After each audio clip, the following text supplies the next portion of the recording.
Hello everyone! In this video, I'm going to show you how to make your school Chromebook louder. The first step is to check the volume keys on the keyboard.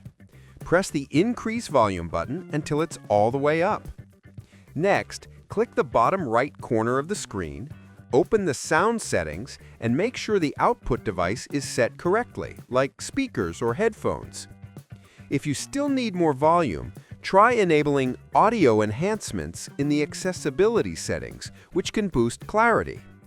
You can also adjust sound inside apps like YouTube or Spotify, since they have their own volume sliders. Some people use Chrome extensions that amplify audio, but keep in mind schools may block extensions or limit installs.